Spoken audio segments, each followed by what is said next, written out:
Hey guys, Devin here with wagandwell.com, and today's video is going to be on how the food industry works. So, if you didn't know, I'm pretty sure that you buy your food from traditional grocery stores, like most people, or maybe you're, buying online. You're one of the 3 to 5% of grocery sales online.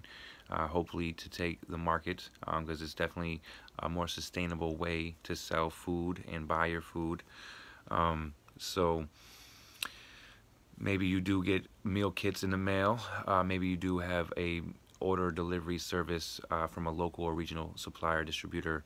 Maybe you're in a food co-op. There's definitely a lot of different things. Maybe you shop at the farmers markets or have a direct farm that you go pick up certain things from. And I definitely, keep this, definitely want to be a shout out to wagandwell.com and what we're doing there. But definitely want to give value and insight of, how the food industry works for people that don't know.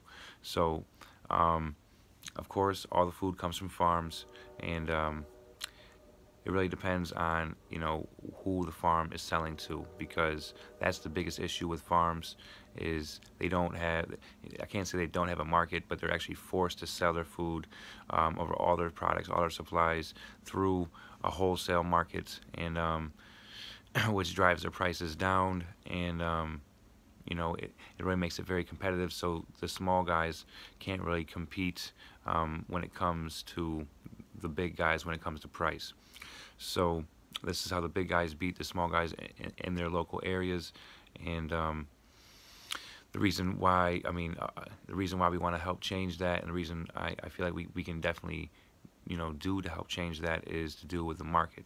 So the reason why prices are so high locally is because these small farms don't have money to go sell their products like these big guys do. They have to go sell hundreds of thousands of dollars of product a month, so they have big budgets, and not just that, but big sales teams to really get their not just their buying power in place, but also their selling power.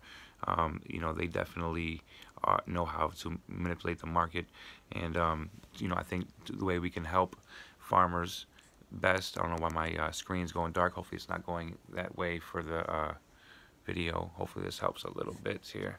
But so I feel like what's really going to help these farms is, for the majority of them, because 80% of all farms are small local farms, and small is anything under $250,000, and there is a lot of farms that only do about 10, 15, 20,000 a year. But to really help these guys, the best way to do it is to get them a market. That's what they really need. It's not necessarily that their prices are too high, or that they need more money for their food. The real problem is they don't have customers. So to get these farms customers nationwide, what we're going to do is we're going to build a platform where they can sell all their food on the platform, at no additional cost.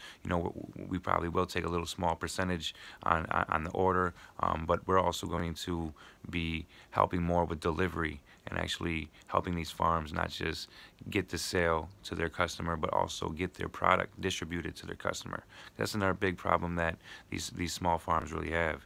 So if you didn't know, all the food comes from farms, of course, and then the farm sells mostly to wholesalers, and then the wholesalers sell to the retailers where you go and buy. Now this is a very inefficient model. Also, I wanted to throw in the manufacturers, people that make their own like snacks and stuff. Like they order food from farms themselves, or sometimes just wholesalers as well. So this is a very inefficient model, because all food comes from farms, and we want we want to cut all the middlemen out, and they're only there because of distribution and marketing and getting the sale, because the farms aren't capable of doing it themselves.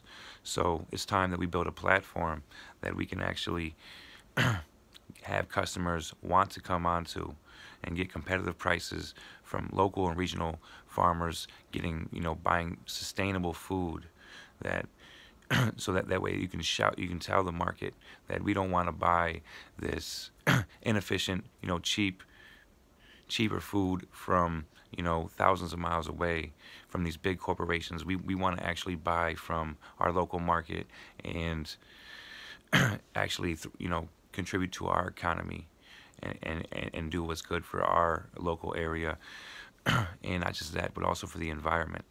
So, and this is also a way to actually, for consumers to actually get a, you know, not just, you know, purchasing power to show, you know, the purchasing power, but also to really pick and choose, have a customization the way they want with these farms. If they want only organic food, well, you're going to be able to find this because there are farms in your region doing this.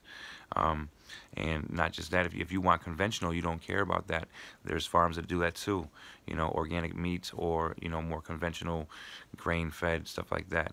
So I just want to let you know how the food works. I can definitely dive into the meat system because, you know, that was something I had to really get my head around. I mean, it wasn't really very hard. I mean, of course, all farm food comes from the farms and gets raised. Nowadays, all the food gets slaughtered from, you know, a USDA inspected facility, and they make sure the animal's in good health when it is there to be slaughtered. And then it goes into, you know, it actually ages after it's killed in a freezer or something of that nature, where it gets actually, you know, it gets the bacteria or whatever that it does to, you know, it becomes more flavorful, more ready for eating for us, more ready to digest. And that's when we can actually cut it up and begin to distribute it freshly. Now, most meat definitely can sit in the freezer for several months to, you know, a couple years before you can even get it sometimes, depending on where people buy their food. Some just, you know, some retail markets definitely buy their food from shady sources to save a buck. So we believe that if you're gonna, you know, everyone buys food, eats food, we believe that you guys would want the freshest, sustainable source.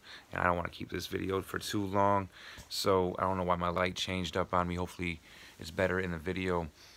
So that was what I really wanted to explain, was how the food industry worked. It goes from farm to wholesaler to retailer, and we buy from the retailer. To me, it never made sense because I never liked anybody making any money off me unless they really deserved it. And these middlemen just storing and and making it convenient for us customers. It's 2020, and we can, I mean, it's 2018, but it's close enough, excuse me, to the point where we can actually have a more sustainable food supply chain, and we need to start working towards that. And if you really want to be a part of this situation, not just a situation, but this movement and our company, and you know, supporting your local regional farmers, give me a shout out at devin.wagonwell@gmail.com. Check out our website or download our app, wagonwell.com, or the Wagon Well app, soon to be in app stores for Android and iPhone.